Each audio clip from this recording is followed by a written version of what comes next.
morning, sir. I am a Filipino by Carlos P. Romulo. I am a Filipino narrator of a glorious past, hostage to the uncertain future. As such, I must prove equal to a twofold task: the task of meeting my responsibility to the past, and the task of performing my obligation to the future. I sprung from a hardy race, child many generations removed of ancient Malayan pioneers. Across the centuries of memory comes rushing back to me, a brown-skinned man putting out to sea in ships that were as frail as their hearts were stout. Over the sea I see them come, borne upon the billowing wave and the whistling wind, carried upon the mighty swell of hope, hope in the free abundance of new land that was to be their home and their children's forever. This is the land they sought and found, every inch of shore their eyes first set upon, every hill and mountain that beconed to them with a green and purple invitation, every mile of rolling plain that their view encompassed, every river and lake that promised a plentiful living and the fruitfulness of commerce, is a hallowed spot to me, by the strength of their hearts and hands, by every right of law, human and divine.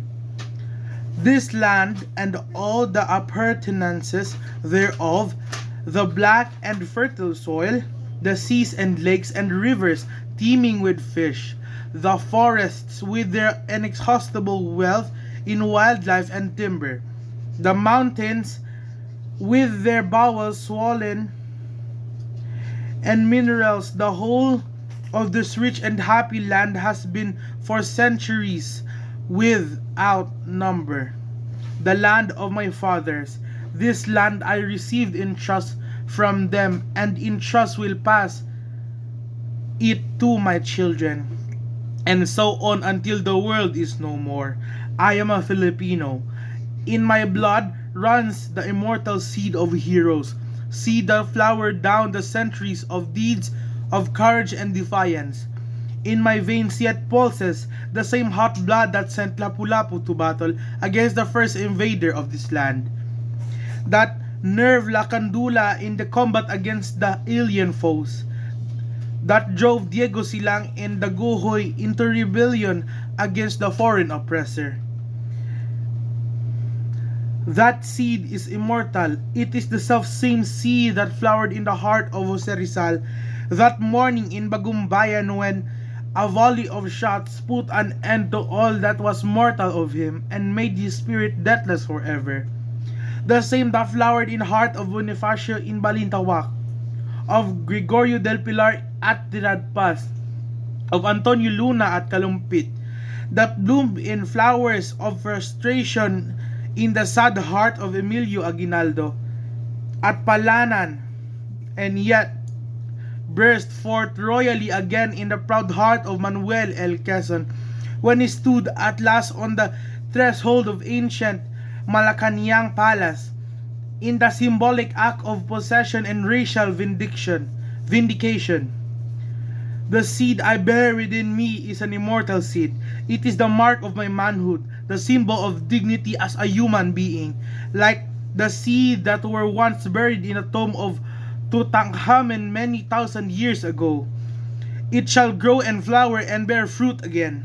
It is the insignia of my race, and my generation is but a stage in an ending search of my people for freedom and happiness. I am a Filipino, child of the marriage of the East and West. The East with its languor and mysticism, its passivity and endurance was my mother, and my sire was the West, that came thundering across the sea with the cross and the sword and the machine. I am of the East, an eager participant in its spirit and in its struggles for liberation from the imperialist yoke. But I also know that the East must awake from its centuried sleep, shake off the lethargy that has bound his limbs, and start moving where destiny awaits. For I too am of the West, and the vigorous peoples of the West have destroyed forever, and peace and quiet that was once were ours. I can no longer live, a being apart from those whose world now trembles to the roar of bomb and cannon shot. I cannot say of a matter of universal life and death, of freedom and slavery for all mankind, that it concerns me not. For no man and no nation is an island, but a part of a main. There is no longer any east and west, only individuals and nations making those momentous choices which are the hinges upon which history resolves. At the vanguard of progress in this part of the world, I stand a forlorn figure in the eyes of some, but not one defeated and lost. For through the thick, interlacing branches of habit and custom above me, I have seen the light of the sun, and I know that it is good. I have seen the light of justice and equality and freedom. My heart has been lifted by the vision of democracy, and I shall not rest until my land and my people shall have been blessed by this. Beyond the power of any man or nation to subvert or destroy, I am a Filipino, and this is my inheritance. What pledge shall I give that I may prove worthy of my inheritance? I shall give the pledge that has come ringing down the corridors of the century, and it shall be compounded of joyous cries of my Malayan forebears, when first they saw the contours of this land loom before their eyes, of the battle cries that has resounded in every field of combat from Mactan to Tirad Pass, of the voices of my people when they sing, Land of the morning, child of the sun returning, near shall invaders trample thy scared shore, trample thy sacred shore, out of the lush green of the 7,000 islas, out of the heartstring of 16 million people all vibrating to one song.